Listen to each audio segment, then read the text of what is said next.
Okay, tonight is the 10th of August, and this is the 25th night. We're talking on the Dīgha Nikāya Suttas. Tonight we come to the second last sutta, sutta number 33, Sangiti Sutta. Sangiti means chanting together. Okay, thus have I heard. Once the Lord was touring in the Mala country with a large company of about 500 monks.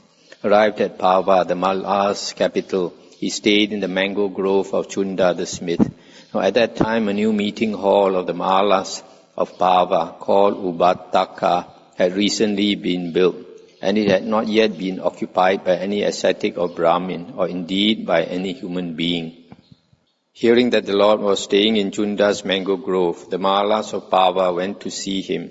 Having saluted him, they sat down to one side and said, Lord, the Malas of Pava have recently erected a new meeting hall called Ubattaka, and it has not yet been occupied by any ascetic or Brahmin, or indeed by any human being. May the Blessed Lord be the first to use it. Should he do so, that would be for the lasting good and happiness of the Malas of Pava. And the Lord consented by silence. Noting his assent, the Malas rose, saluted him, passed out to his right, and went to the meeting hall. They spread mats all round, arranged seats, put on a water pot and an oil lamp, and then returning to the Lord, saluted him, sat down to one side, and reported what they had done, saying, whenever the Blessed Lord is ready. Stop here for a moment. So here you see it's Indian belief that before you use a building, if you let a holy man use it, then you can get married.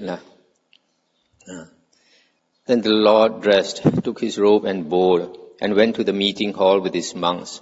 There he washed his feet, entered the hall, and sat down against a central pillar, facing east.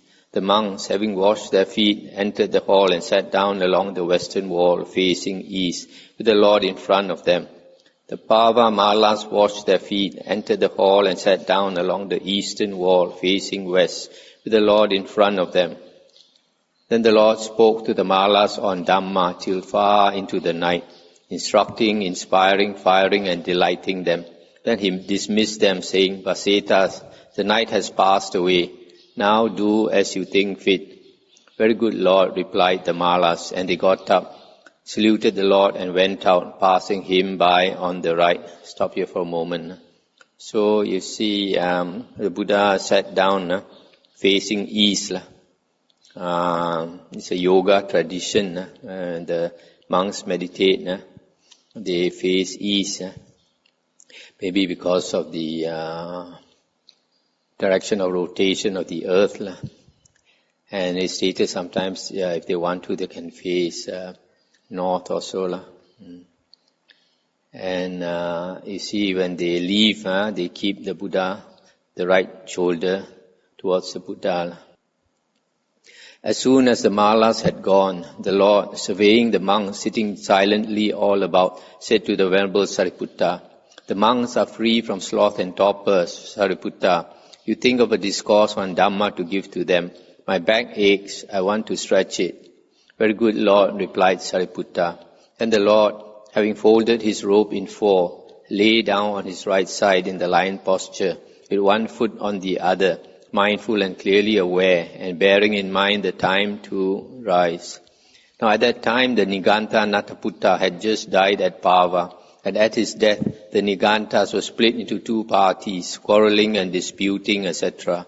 You would have thought they were bent on killing each other. Even the white-robed lay followers were disgusted when they saw that their doctrine and discipline was so ill-proclaimed, having been proclaimed by one not fully enlightened, and now with its support gone, without an arbiter. And the Venerable Sariputta addressed the monks, referring to this situation, and said, so ill-proclaimed was their teaching and discipline, so unedifyingly displayed, and so ineffectual in calming the passions, having been proclaimed by one who was not fully enlightened. But friends, this Dhamma has been well proclaimed by the Lord, the fully enlightened one. And so we should all recite it together without disagreement, so that this holy life may be enduring and established for a long time. Thus to be for the welfare and happiness of the multitude, out of compassion for the world, for the benefit, welfare and happiness of devas and humans. And what is this Dhamma that has been well proclaimed by the Lord? There is one thing that was perfectly proclaimed by the Lord, who knows and sees, the fully enlightened Buddha. So we should all recite together for the benefit, welfare and happiness of devas and humans. What is this one thing? Eko Dhammo. All beings are maintained by nutriment. All beings are maintained by volition. Stop here for a moment. All beings are maintained by nutriment. Nutriment of food, ahara, supports beings. Doesn't matter what type of beings, all need nutriment. And according to the suttas, there are 4 types of nutriment. One is material food, like what we take. The second one is contact. Third one is volition. The fourth is consciousness. If you want to know more, you listen to my Samyutta Nikāya talks. And then secondly, all beings are maintained by volition. In the dependent origination, this word sankhara means volition. That's the way I translate it. And there are 2 sets of sankhara in the suttas. One set that has to do with dependent origination is kaya sankhara, body volition, vaci sankhara, verbal volition, and citta sankhara, mental volition. And that is to do with dependent origination. There is another set which is almost similar. The first 2 are the same, kaya sankhara, vaci sankhara. The third is mano sankhara. But that in the sutta is always used for the karma, creating karma. We create karma through the body, speech and mind. But in the dependent origination, sankhara volition is the volition to exist, the volition or the will to exist or to function or to live. So the body volition, the body wants to live, the body wants to function. The body volition is breathing, and the verbal volition, when the mouth wants to function or to speak, then you have vitaka and vichara, thought directed and sustained. You have to think first before you can speak. And then mental volition is perception and feeling. Once perception and feeling starts, then consciousness starts and the mind works. Also, this in the suttas we always hear sabbe sankhara anicca ti. All sankharas are impermanent. And my interpretation is that all volitions are impermanent. It is volitions that create, that wills. Volition means willing, using your will. When you use your will, you create conditions for something, to do something. For example, just to move your hand, you got to have the volition, the intention to move your hand before your hand can move. So everything in the world, before something can happen in the world, there must be a volition behind it. There must be a volition then only. Even for the plants to grow, the plants could have this will to live. That's why you find plants, they go towards the sun. So because everything depends on conditions. If conditions are impermanent, and everything in the world depends on conditions, then if the conditions are impermanent, the volition behind, then everything in the world is even more impermanent. Okay, there are 2 things that were perfectly proclaimed by the Buddha, by the Lord. What are they? Nama rupa, mentality and materiality, and then ignorance and craving for existence, and then belief in existence and belief in non-existence, and then lack of a sense of shame and lack of fear of wrongdoing. Number 5, sense of shame and fear of wrongdoing. Number 6, here it says roughness and friendship with evil, but I think a better translation is disobedience and evil friends. And then number 7 is obedience and a good friend or good spiritual friend. And then number 8, skill in knowing offenses and the procedure for rehabilitation for them. This is more concerning monks. Number 9, skill in entering and returning from Jhana. Number 10, skill in knowing the elements and in paying attention to them. Number 11, skill in knowing the sense spheres and dependent origination. Number 12, skill in knowing what are causes and what are not. 13, straightforwardness and modesty. 14, patience and gentleness. 15, gentle speech and politeness. 16, non-harming and purity. 17, here it says lack of mindfulness and of clear awareness, or you can say forgetfulness and unmindfulness. And then number 18 is recollection and mindfulness. Recollection also means remembering. And then 19, unguarded sense doors and non-restraint in eating. 20, guarded sense doors and restraint in eating. 21, powers of reflection and mental development. 22, powers of recollection and concentration. 23, tranquility and contemplation, samatha and vipassana. And 24, this is samatha nimitta, tranquility, the sign of tranquility or tranquility object, and upholding the sign. 25, exertion and non-distraction. 26, attainment of perfection of morality and view. 27, failure of morality and view. 28, purity of morality and view. 29, purity of view and the effort to attain it. 30, being moved by a sense of urgency by what should move one and the systematic effort of one so moved. 31, not being content with wholesome acts and not shrinking from exertion. 32, knowledge and liberation. 33, knowledge of the destruction and of their non-recurrence. These are the sets of 2 things that were perfectly proclaimed by the Lord. So we should all recite them together.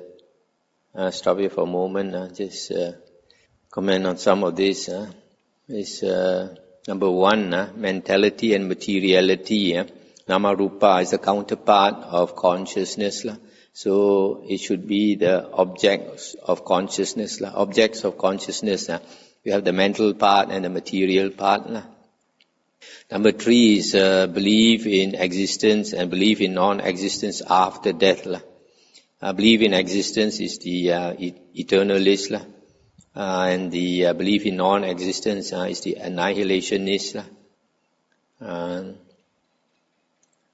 This 24, samatha nimitta, is the object of tranquility. Object of tranquility. And pagaha nimitta is upholding the object. Say, for example, the object of tranquility is anapanasati. You are practicing the breath meditation. So, samatha nimitta is the breath itself. And upholding the object is to uphold it in your mind all the time, not to lose your mindfulness. If you lose your mindfulness, you are not upholding the object or grasping the object. Then you lose then you become forgetful. But if you remember, that is recollecting, sati. Sati is remembering, to uphold your object, your nimitta. So in the suttas, this nimitta is your object of your concentration. and later books like the Visuddhimagga, they interpret a bit differently. Okay, we come to 1.10. There are sets of 3 things. Which are they? 3 unwholesome roots of greed, hatred and delusion. Lobha, dosa and moha.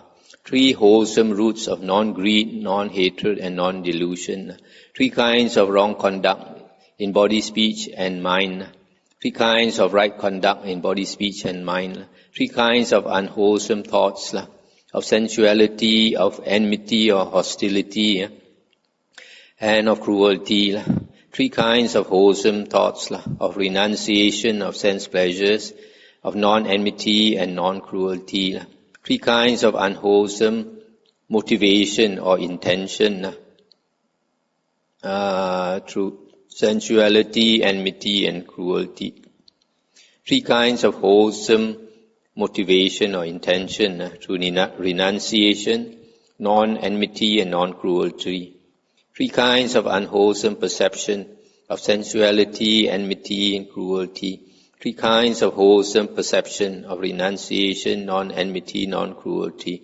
3 unwholesome elements, sensuality, enmity, cruelty. 3 wholesome elements, renunciation, non-enmity, non-cruelty. 3 more elements of sense desire, form and formless element. 3 more elements, element of form, formless and element of cessation. 3 more elements, a low element, middling and sublime element. 3 kinds of craving, sensual craving, craving for becoming or being, craving for extinction or non-being. 3 more kinds of craving, craving for the world of sense desires, for the world of form and for the formless world. 3 more kinds of craving for the world of form, formless world and for cessation. The 3 factors, sangyojana, which Asuttapana destroys, identity view, sakkaya ditthi, attachment to rules and rituals, silabata paramasa, and doubt, vicikicca. 3 asavas, asavas here they say corruptions. I prefer the uncontrolled mental outflows of sense desire, of becoming and of ignorance. 3 kinds of becoming or being in the world of sense desire, in the world of form and the formless world. 3 quests for sense desires, for becoming and for the holy life. 3 forms of conceit. I am better than so and so. I am equal to so and so. I am worse than so and so. 3 times, past, future and present. 3 ends. The end of this identity is arising, its cessation. 3 feelings, pleasant, painful and neither. 3 kinds of suffering, as pain, as inherent in volition, as due to change. Stop here for a moment. So pain, suffering due to pain. Then suffering due to volition is you make a decision to do something and then later you regret it. You made the wrong decision, so you suffer for it. For example, you make the decision to kill some animal and later you regret it. And then suffering due to change because of impermanence. Maybe somebody close to you passes away and then you suffer. 3 accumulations, evil with fixed result, good with fixed result, indeterminate. 3 obscurations, one hesitates, vacillates, is undecided. 3 things a Tathagata has no need to guard against. Tathagata is perfectly pure in body, conduct, speech and in mind. There is no misdeed of body, speech or mind which he must conceal, lest anyone should get to hear about it. 3 obstacles are lust, hatred and delusion. 3 fires, lust, hatred and delusion. 3 more fires, the fire of those to be revered, of the householder and of those worthy of offerings. 3-fold classification of matter, visible and resisting, invisible and resisting, invisible and unresisting. 3 kinds of karmic volition, meritorious, demeritorious and imperturbable. This imperturbable normally refers to the fourth jhana and above. Three persons, the learner, non-learner, and the one who is neither. Learner and non-learner are Aryans. So the one who is neither is the ordinary person, Putu jhana. Three elders, an elder by birth, because according to age, in Dhamma and by convention. Person elder in Dhamma, a person who is more advanced in the Dhamma. And then by convention, for example, a person has become a monk longer. So he is elder because of the number of vasas he has. Three grounds based on merit, that of giving, morality and meditation. Dana, Sila, Bhavana. Three grounds for reproof are based on what has been seen, heard or suspected. That means you have seen somebody do wrong, or you heard somebody do wrong, or you suspect somebody do wrong, and you can reprove that person. Three kinds of rebirth in the realm of sense desire. There are beings who desire what presents itself to them and are in the grip of that desire, such as human beings, some devas and some in states of woe. There are beings who desire what they have created, such as the devas who rejoice in their own creation. Nimana Rati, heaven, this is the fifth level, sensual desire, heaven. There are beings who rejoice in the creation of others, such as the devas having power over others' creations. Paranimitta Vasavati is the highest heaven, the sixth heaven in the sensual desire realm. Three happy rebirths. There are beings who, having continually produced happiness now, dwell in happiness, such as the devas of the Brahma group. This is the first jhana, plane. There are beings who are overflowing with happiness, drenched with it, full of it, immersed in it, so that they occasionally exclaim, "Oh, what bliss!" Such as the radiant devas, Abhasara. This is the second jhana, heaven. There are beings immersed in happiness who, supremely blissful, experience only perfect happiness, such as the lustrous deva, Subhakinna. This is the third jhana, heaven. Three kinds of wisdom, of the learner, non-learner, and one who is neither. Three kinds of wisdom based on thought or thinking, on hearing or learning, on mental development, meditation. Three armaments or weapons, what one has learned, detachment and wisdom. Three faculties of knowing that one will know the unknown, of highest knowledge of the one who knows. Three eyes, the flesh eye, divine eye or heavenly eye, and the eye of wisdom. Three kinds of training in higher morality, higher mind and higher wisdom. Three kinds of development of the body, kaya, bhavana, development of the body, of mind and of wisdom. I'll stop here for a moment. I think last year or the year before, we went through the suttas. There was one place, I'm not sure, I don't quite remember where, but it talks about the develop in body and develop in mind. And if I remember correctly, one who is developed in body, when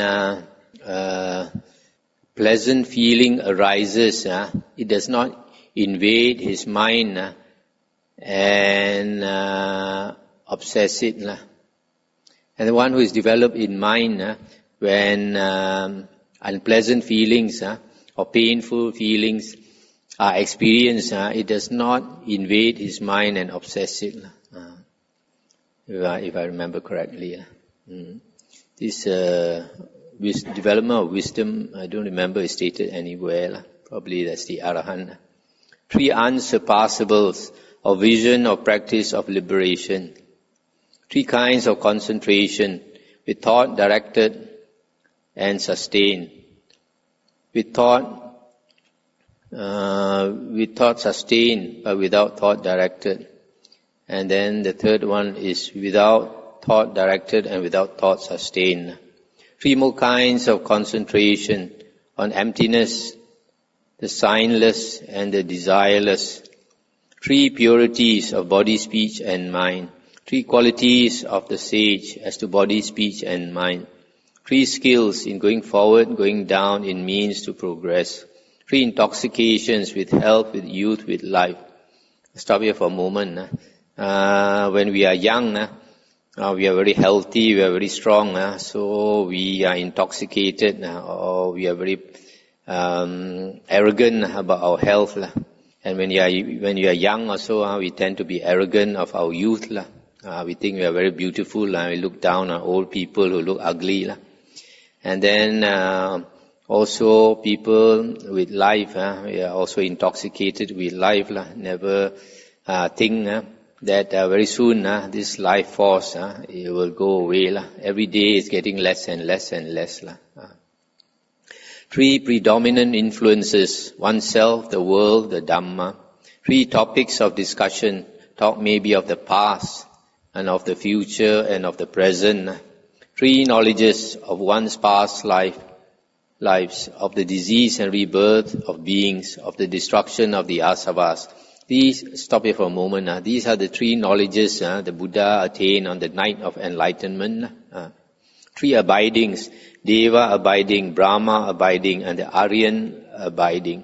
3 miracles of psychic power, of telepathy, that means knowing what people are thinking, of instruction, the ability to teach. These are the sets of 3 things. So should all recite together. I stop here for a moment. Anything anybody want to discuss? If I go too fast, you may not have the chance to discuss.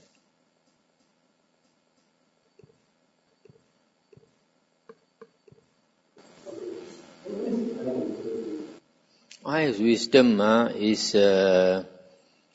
not something physical. It's the wisdom you attain when you learn the Dhamma. For example,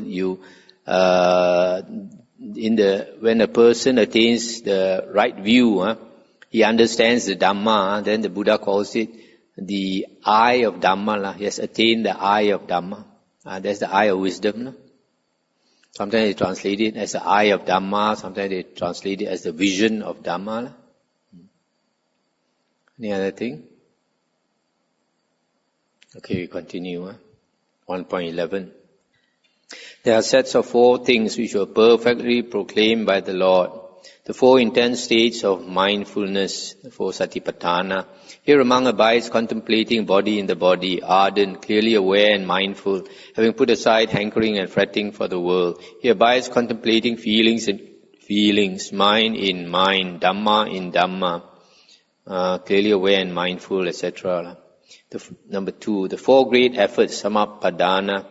Here among arouses his will, makes an effort, stirs up energy, exerts his mind and strives to prevent the arising of unarisen, evil, unwholesome mental states. He rouses his will, etc., and strives to overcome evil, unwholesome mental states that have arisen. He rouses his will and strives to produce unarisen, wholesome mental states. He rouses his will and strives to maintain wholesome mental states that have arisen, not to let them fade away, to bring them to greater growth, to the full perfection of development. And these are the 4 samappadana. The 4 parts, or the 4 bases of psychic power, 4 iddhipada. Here among develops concentration of intention accompanied by effort of will, concentration of energy accompanied by effort of will, concentration of consciousness, concentration of investigation accompanied by effort of will. Or you can also say concentration of desire and determined effort, concentration of energy and determined effort, concentration of mind and determined effort, concentration of investigation and determined effort. Number 4 is the 4 jhanas. Here among detached from all sense desires, detached from unwholesome states, enters and remains in the first jhana, which is with thought directed and sustained, born of detachment, filled with delight and joy. And with the subsiding of thought directed and sustained, by gaining inner tranquility and oneness of mind, he enters and remains in the second jhana, which is without thought directed and sustained, born of concentration, filled with delight and joy. And with the fading away of delight, remaining imperturbable, mindful and clearly aware, he experiences in himself that joy of which the noble ones say, happy is he who dwells with equanimity and mindfulness. He enters and remains in the third jhana, and having given up pleasure and pain, and with the disappearance of former gladness and sadness, he enters and remains in the fourth jhana, which is beyond pleasure and pain, with utter purity of equanimity and mindfulness. Number 5, the 4 Samadhi Bhavana, the 4 developments of concentration. This meditation, when developed and expanded, leads A, to happiness here and now. B, gaining knowledge and vision. C, mindfulness and clear awareness, or recollection and mindfulness. D, destruction of the asavas. A, how does this practice lead to happiness here and now? Here among practices the 4 jhanas. So when he is abiding in jhana, he is happy here and now. B, how does it lead to the gaining of knowledge and vision? Here among attends to the perception of light. He fixes his mind to the perception of day, by night as by day as by night. In this way, with the mind clear and unclouded, he develops a state of mind that is full of brightness. Stop here for a moment. So you see, to gain knowledge and vision, it is not by practicing mindfulness. Here the Buddha says, you got to make the mind bright. And a bright mind is a mind which enters jhana, because the word jhana itself means fire. So the implication of fire is that it's bright. The state of jhana is a state of brightness. That's why beings who develop jhana, when they are reborn in the form realm, their bodies are extremely bright. Even the first jhana itself, as I mentioned before, the Brahma's light can pervade 1,000 worlds, up to 100,000 worlds. So far away, they're so bright. So if you want to gain this knowledge and vision, jnana dasana, you have to cultivate jhana until the mind is very bright. And the state of the fourth jhana is very bright. C, how does it lead to mindfulness and recollection? Here among knows feelings as they arise, remain and vanish. He knows perceptions as they arise, remain and vanish. He knows thoughts as they arise, remain and vanish. Stop here for a moment. So to practice sati sampajanya, sati is recollection or a specific mindfulness. And sampajanya is general mindfulness. So to practice that, you have to be very mindful and keep your mind always on your feelings, on your perceptions, on your thoughts, and not to go outside to Mara's playground of sight, sound, smells and taste. Sight, sound, smells, taste and touch. D, how does this practice lead to the destruction of the asavas? Here among abides in the contemplation of the rise and fall of the 5 aggregates of attachment. This is material form, this is its arising, this is its ceasing. These are feelings, perception, volition, consciousness.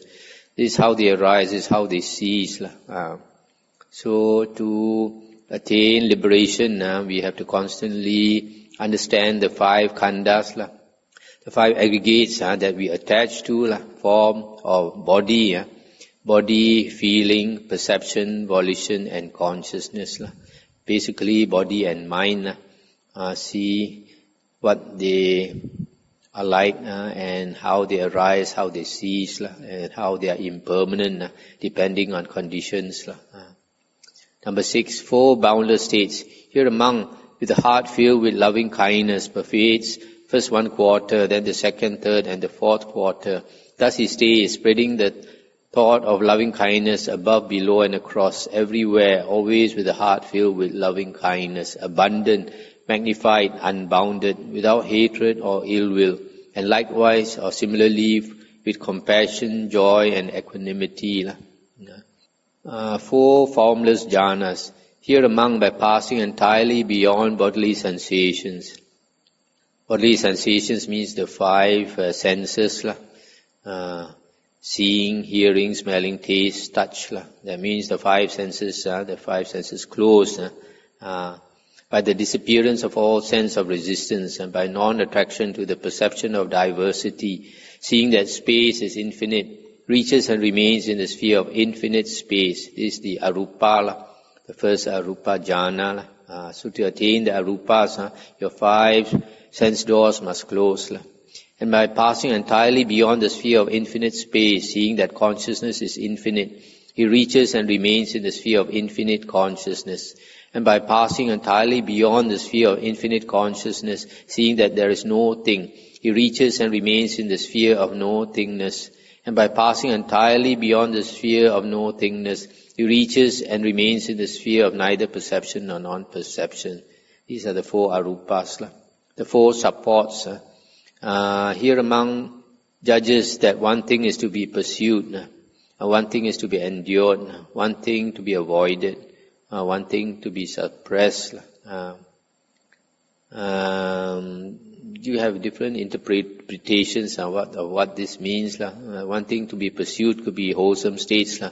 One thing to be endured could be suffering or pain. One thing to be avoided could be unwholesome states. One thing to be suppressed is unwholesome thoughts. 4 Aryan lineages, Arya Vangsa. Here among A is content with any old robe, praises such contentment and does not try to obtain robes improperly and unsuitably. He does not worry if he does not get a robe, and if he does, he is not full of greedy, blind desire, but makes use of it, aware of such dangers and wisely aware of its true purpose. Nor is he conceited about being thus content with any old robe, and he does not disparage others. And one who is thus skillful, not lax, clearly aware and mindful, is known as a monk who is true to the ancient original Aryan lineage. Again, a monk is content with any alms food he may get. C, a monk is content with any old lodging. And D, a monk being fond of abandoning, rejoices in abandoning, and being fond of developing, rejoices in developing, and not therefore conceited. And one who is thus skillful, not lax, clearly aware and mindful, is known as a monk who is true to the ancient original Aryan lineage. This is the 4th one, fond of abandoning unwholesome states, fond of developing wholesome states, like the jhanas. Number 10, 4 efforts. The effort of restraint, abandoning, development and preservation. What is the effort of restraint? Here a monk seeing an object with the eye does not grasp at the whole or its details, striving to restrain what might cause evil unwholesome states, such as hankering or sorrow to flood in on him. Thus he watches over the sense of sight and guards it. Similarly with sound, smells, taste, touch and thoughts. That means he guards his 6 senses. Don't pay too much attention. What is the effort of abandoning? Here a monk does not assent to a thought of lust, hatred or cruelty that has arisen, but abandons it, dispels it, destroys it, makes it disappear. So abandoning means abandon thoughts, unwholesome thoughts. What is the effort of development? Here a monk develops the enlightenment factor of mindfulness or recollection based on solitude, detachment, extinction, leading to maturity of surrender. He develops the enlightenment factor of investigation of Dhamma, energy, delight, tranquility, concentration, equanimity. Effort of development means to develop the enlightenment factors, bojjhanga. And what is the effort of preservation? Here a monk keeps firmly in his mind a favorable object of concentration. This one should be Samadhi nimitta, which has arisen, such as a skeleton or a corpse that is full of worms, blue-black, full of holes, bloated. So to keep preservation means to preserve your object of concentration all the time. 11. 4 knowledges. Knowledge of Dhamma, of what is consonant with it. Knowledge of others' minds and conventional knowledge. 12. 4 more knowledges. Knowledge of suffering, origin, cessation and the path to the end of suffering. 4 factors of stream attainment. Association with true persons, that means Arya. Hearing the true Dhamma, That means the suttas. Thorough attention and practice of the Dhamma in accordance with the Dhamma.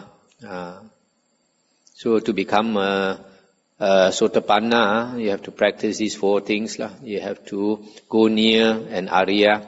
You have to hear the true Dhamma. You have thorough attention when you hear the true Dhamma. And you have to practice the Dhamma in accordance with Dhamma. So you see here, hearing the true Dhamma. Without hearing the true Dhamma, you cannot become a Sotapanna. Number 14. 4 characteristics of a stream winner.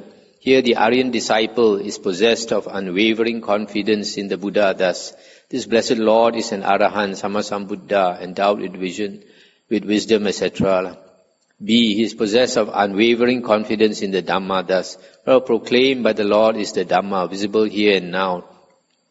Timeless, inviting inspection, leading onward to be comprehended by the wise, each one by for himself.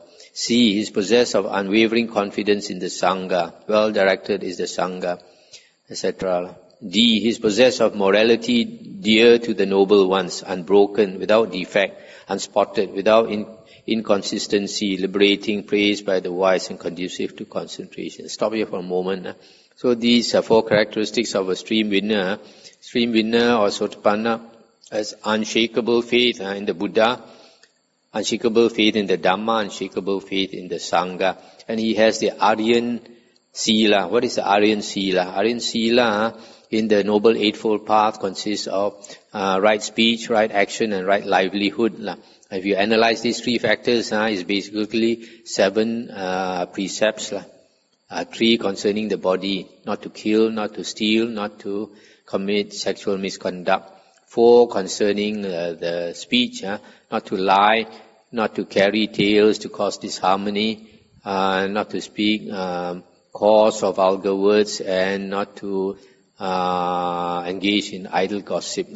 These are the 7 precepts of an Aryan. 4 fruits of the ascetic life, the fruits of stream entry, once returner, non-returner of arahantship. First one is Sotapanna, Sakadagamin, Anagamin, Arahant.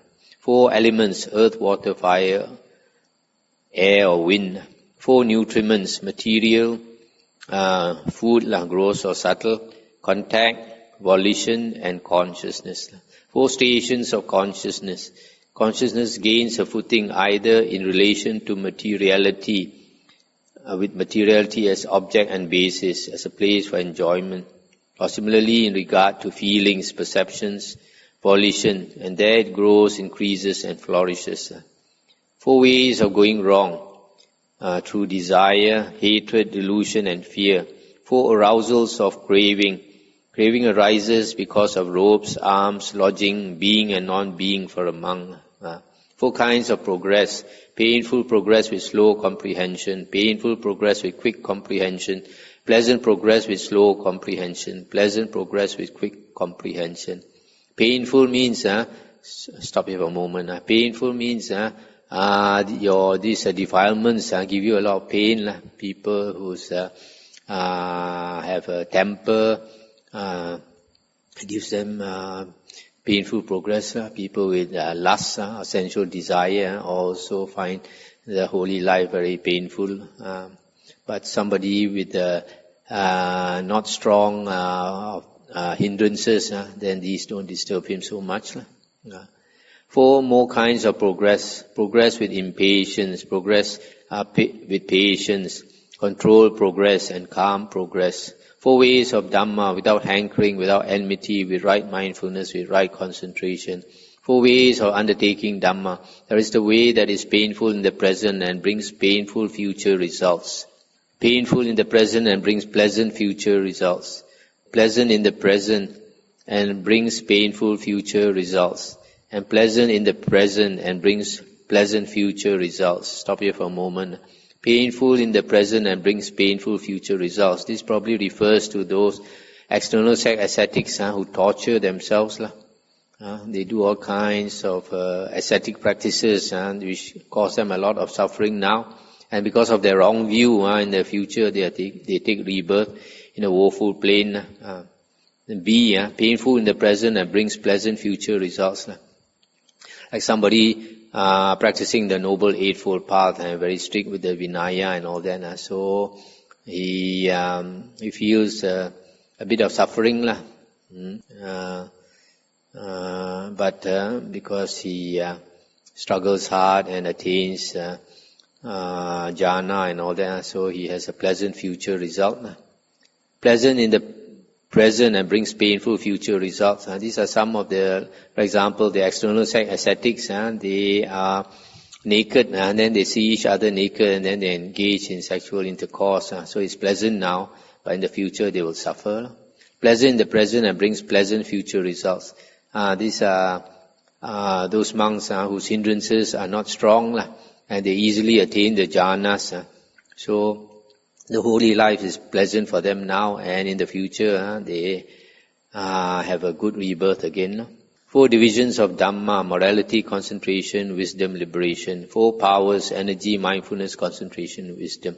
4 kinds of resolve: to gain wisdom, truth, relinquishment, and tranquility. 4 ways of answering questions. A, to answer it directly. B, requiring an explanation. You have to explain first before answering. C, requiring a counter question. When somebody asks you a question, you ask him another question. To be set aside means you don't want to answer the question. 4 kinds of karma: black karma with black result, bright karma with bright result, black and bright karma with black and bright result, karma that is neither black nor bright, with neither black nor bright result, leading to the destruction of karma. Black karma with black result is somebody do evil and then you suffer for it. That's the black result. Bright karma with bright result, you do good and you get good. C, you do good and bad, black and bright. And then you are reborn in a place where you have happiness and also suffering, like the human world.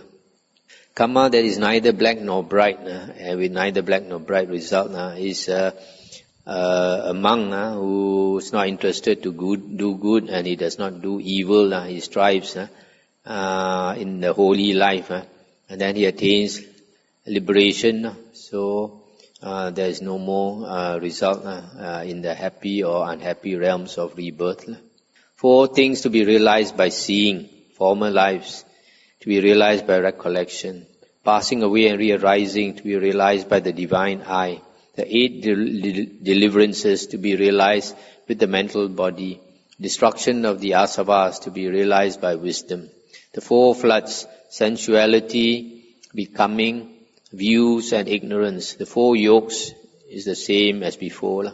The 4 unyokings: from sensuality, becoming, views, and ignorance. The 4 ties: the body tie, kaya ganta, of hankering, ill will, attachment to rules and rituals, dogmatic fanaticism. 4 clingings: to sensuality, views, rules and rituals, and ego or self-belief. 4 kinds of birth, from an egg, womb, from moisture, and spontaneous rebirth. 4 ways of descent into the womb. 1 descends into the mother's womb unknowing, stays there unknowing, and leaves it unknowing. B, 1 enters the womb knowing, stays there unknowing, and leaves it unknowing. C, 1 enters the womb knowing, stays there knowing, and leaves it unknowing. D, 1 enters the womb knowing, stays there knowing, and leaves it knowing. 38. 4 ways of getting a new personality. There is an acquisition of personality that is brought about by one's own volition, not another's. B, another's volition, not one's own. C, both. D, neither. This one I'm not sure how it comes about. 4 purifications of offerings. There is an offering purified by the giver, not by the recipient. By the recipient, not by the giver. By neither, by both. This one, purified means it becomes higher. For example, by the giver, not by the recipient. That means the person who gives is a very pure person, a very virtuous person. But the person who receives is not a virtuous person. For example, the Aryan lay person gives to a beggar who might be a criminal. So the gift is purified by the giver. B, by the recipient, not by the giver. For example, ordinary person, putu jhana, does not keep the precept and all that. He gives to a holy man, Arya. Then that gift is purified by the recipient. C, by neither. That means the giver and the recipient both are not holy, both are not moral, etc. And then D, by both. That means both the giver and the recipient are virtuous, or maybe even Aryans. 4 bases of sympathy: generosity, pleasing speech, beneficial conduct, and impartiality. That means treating everybody equal. 4 un-Aryan modes of speech: lying, slander, abuse, idle gossip. 4 Aryan modes of speech: refraining from lying, slander, abuse, idle gossip. 4 more un-Aryan modes of speech: claiming to have seen, heard, sensed, known what has not been seen, heard, sensed, and known. 4 more Aryan modes of speech: stating that one has not seen, heard, sensed, known what one has not seen, heard, sensed, and known. 4 more un-Aryan modes of speech: claiming not to have seen, heard, sensed, known what one has seen, heard, sensed, known. That means lying. 4 more Aryan modes of speech: stating that one has seen, heard, sensed, known what one has seen, heard, sensed, known. 4 persons. Here a person A torments himself, is given to self-tormenting. B torments others. C torments himself and others. D torments neither himself nor others. Thereby dwells in this life without craving, release, cool, enjoying bliss, become as Brahma. This one, the first one torments himself, is like some of the ascetics. They do all kinds of practice and they inflict self-torture on themselves. The second type torments others, maybe a king who is very powerful and is a cruel king. He torments others. And C, he torments himself and others. Some people, like during the Buddha's time, even the king, they do certain penances, torture himself, and then does a sacrifice to heaven. Then he'll kill a lot of animals, 500 or 1,000 animals. So he torments himself and makes the animals suffer. Then D is like a monk. He does not torment himself and does not torment others. 48. 4 more person. Here a man's life benefits himself but not others. B, others but not himself. C, neither himself nor others. D, both.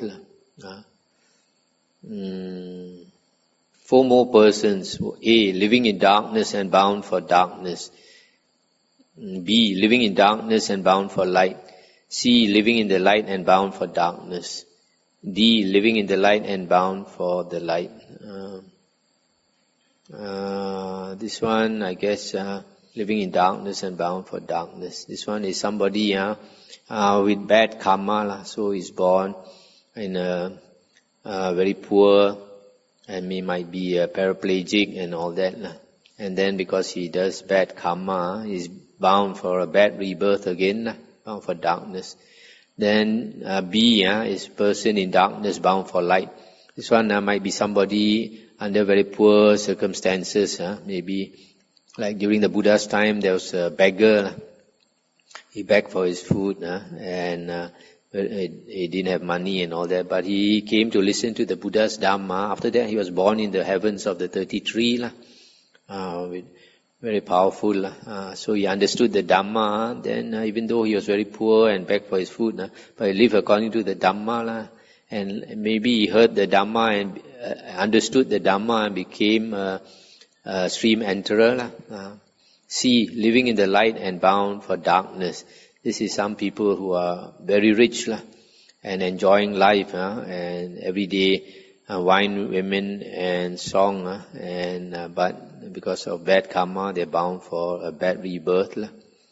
And D, living in the light and bound for light. Some people born under very good karmic circumstances, are very rich and handsome or beautiful, etc., and do a lot of good deeds, and then they're bound for a good rebirth. 54 more persons: the unshakable ascetic, the blue lotus ascetic, the white lotus ascetic, the subtly perfect ascetic. This one is mentioned in the I think Anguttara Nikāya we went through. These are the sets of 4 things which were perfectly proclaimed by the Lord. So we should all recite them together for the benefit, welfare and happiness of devas and humans. And we stop here for tonight. It's quite a long sutta. Anything to discuss?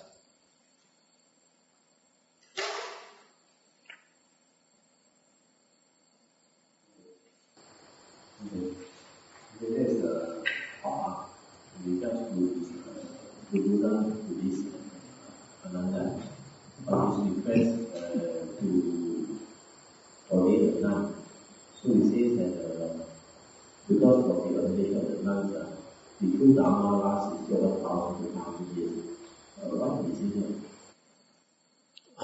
The Buddha said, if nuns did not ordain, then the Sangha is strong, and the true Dhamma will remain for 1,000 years. But after nuns were ordained, then the sasana is weakened, and the true Dhamma will remain for 500 years, meaning that it is unpolluted for 500 years. And true enough, we find after 500 years after the Buddha's passing away, then false Dhamma appeared. What is this false Dhamma? Basically Mahayana and Hinayana. Mahayana, they came up with a lot of new sutras, and the writers of these Mahayana sutras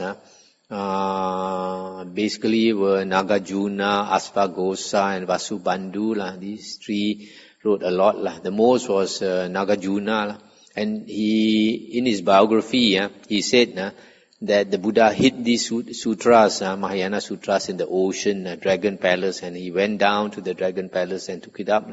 But that is unacceptable to us, because during the Buddha's time there were no books. How could the Buddha have hidden the books in the ocean? Secondly, the Buddha said he has no close fist of a teacher. He does not hold back anything. Yes, all that was important, he already disclosed to his disciples. Also you find the Mahayana sutras, they always talk about Mahayana and Hinayana. This Mahayana and Hinayana only started 500 years after the Buddha passed away. So earlier than that, there was no Mahayana and Hinayana. So you know from that that these sutras could not have existed during the Buddha's time. So these Mahayana sutras are found in Mahayana, for example, including Vajrayana. Mahayana meaning nowadays like China, Japan, South Korea, Vietnam, these countries. And then Vajrayana would be the Tibetan Buddhism. So Hinayana is another wrong teaching. Hinayana refers to those who follow the later books like the Abhidhamma, the commentaries, and other books like the Visuddhimagga, Yatipakarana, Pitakopadesa, and all these later books. So because they follow the later books, they don't realize, just like the Mahayana sutras, there are contradictions with the earliest Pali suttas. So the real Theravada should practice only the 5 Nikāyas. But even then, the last Nikāya is corrupted. So like after this Dīgha Nikāya, I'm going to talk on the Khuddaka Nikāya. And out of the 15 books in the Khuddaka Nikāya, only 6 are reliable. So I'm going to only talk on the 6 books. So the Buddha said the reason the sasana, the Buddhist religion, is weakened after nuns were ordained, because the Buddha said just like a house, if it is attacked by robbers or bandits, and they have all men inside the house, they can defend the house better than if they had some women inside. If they had some women inside, they have to fight the bandits and they have to worry about the women. So when after women were ordained, the monks have to practice the holy life, and then they have to look after the nuns again. So it's a burden for them. That's why, like in this monastery I mentioned last night, I prefer not to have any nuns here. Don't have to carry the burden.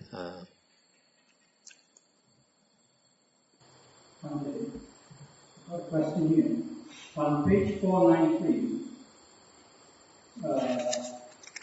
item 37, four ways of descending into the world. One descends in the mother's womb, and one descends in the... Yeah, what about it? Can you elaborate on that? Okay, this one, the Buddha says, if a being is going to be reborn into the womb, after that being dies, then he is known as a Gandhabba. Some books call it the intermediate body. In Chinese they call it Chong In Sen. So this is called intermediate body because it's only a transition state. So it's like you catch a plane. You want to go to like our Kusala. He wants to go to Switzerland. He catches a plane from Kuala Lumpur to Singapore. And then Singapore is only transit for a short while before he catches the next plane to Switzerland. So that this Gandhabba state or intermediate body is a transitory stage. It's on transit only, a short time only. So this Gandhabba, he enters the womb and the conditions are right. And what's the right condition? Mother and father must come together, and mother is fertile, is in season, so the egg is fertilized. Once the egg is fertilized, then this Gandhabba can enter into that egg. Okay, so when he enters into the egg, most beings will be blur. So the first one, he enters into the mother's womb. He's not aware, he's not mindful. And then he stays there also not aware, he's still blur. And then he comes out of the womb also blur, he doesn't know. And the second one, he enters the womb knowing, he knows that he enters the womb. But when he's there, he's like in a dream state, he's sleeping. So he's unknowing and leaves it also unknowing. The third one, he enters the womb knowing, stays there also knowing. When it's time to come out, he's unknowing. He's like sleepy, he doesn't know. And then the fourth one, his samadhi is good. Then he enters the womb, he knows. He stays there also, he knows. When he leaves the womb also, he knows. Okay?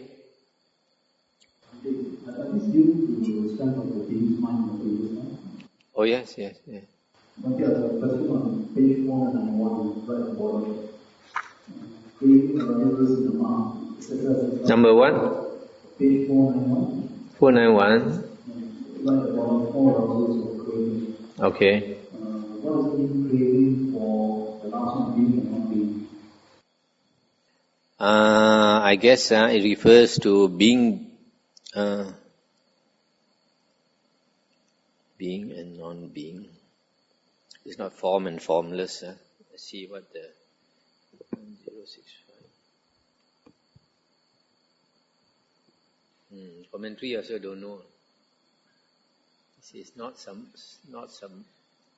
or it says commentary says all honey, ghee, etc.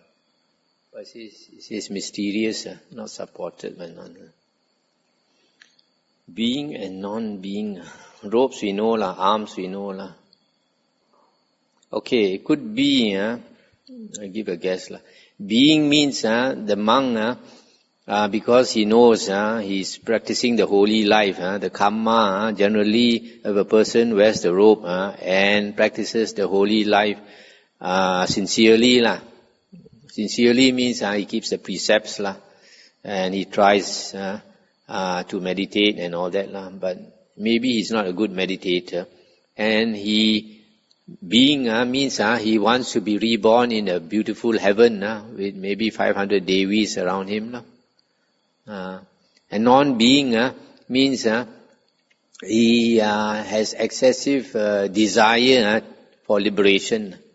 When a person to stop being, when a person has excessive desire to attain liberation, then he uses too much effort, he also will not attain liberation. Because if he uses too much effort, the mind is boiling, the desire is so strong, like the Buddha. Initially, he put in so much effort to become liberated. He tortured himself, all kinds of ascetic practices he did, austerities, and he could not get out of samsara. Okay?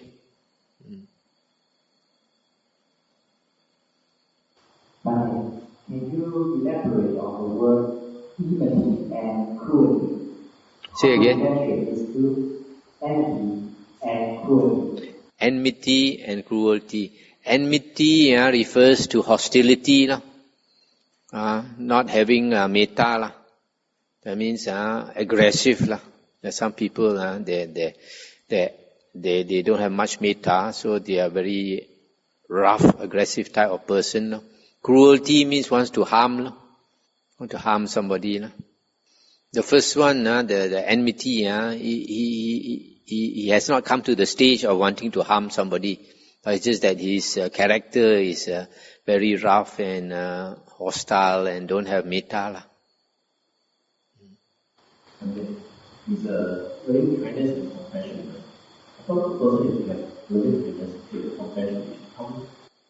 That's a slight difference. Loving kindness, metta, refers to goodwill towards all beings. Generally.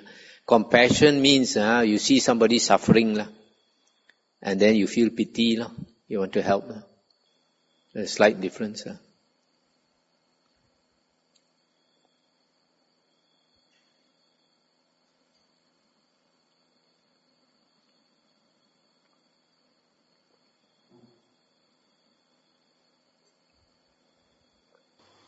Yeah. Okay. Referring to page 488. 488. The verse 5. It seems that you develop mindfulness on feeling and the mind can gain mindfulness and clear awareness, and to concentrate on the Dhamma can lead to the destruction of the corruptions. But how about the bodies? In the four Samadhinas, there should be a body too. But why is not stated here? Under C, is it? Yeah, under C and B.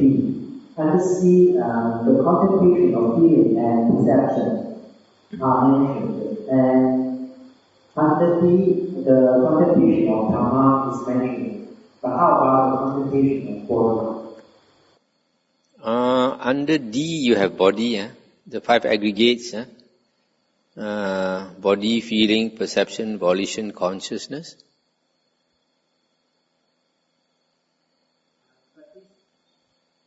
But this is quite different from the contemplation of the body. Here is included in the contemplation of the 5 aggregates. Okay. But the Samadhi, the first one is the contemplation of the body, and the last one is the contemplation of Dhamma, which has 5 aggregates inside. Okay, this number 5 is talking about Samadhi Bhavana, development of Samadhi. Okay, how to develop Samadhi. So to develop Samadhi for Sati Sampajanya, that means to keep your mind focused on Sati and clear awareness. You must always look inside.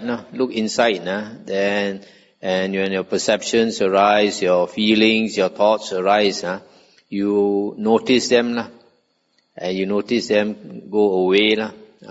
So if you practice this, it helps to develop your concentration. This is not sati sampajanya. This is not sati. This is samadhi bhavana, development of samadhi. And then the other one that leads to the destruction of the asavas is to contemplate the 5 aggregates, to develop your samadhi. So this is only the development, the steps to develop your samadhi. It is not satipatthana.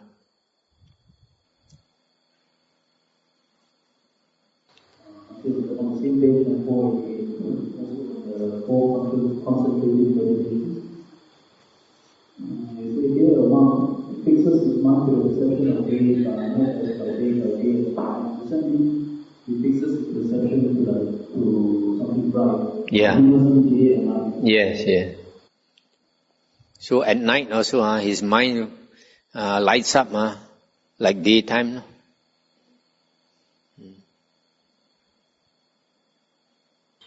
On page 485, 39, two gods or improve based on what has been seen first. What does that mean? That means if you want to, like during this Vasa period, the monks stay together for 3 months. At the end of the rains, we have a ceremony called what do you call it?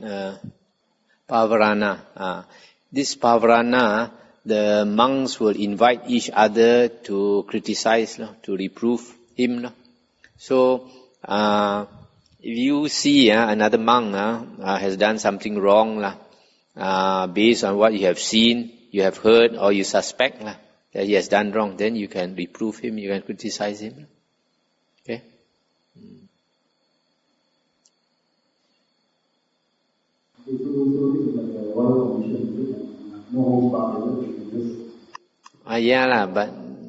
But then we also have to practice tactfulness. Normally, certain things we don't want to bring it out in public, but in private you can tell the monk.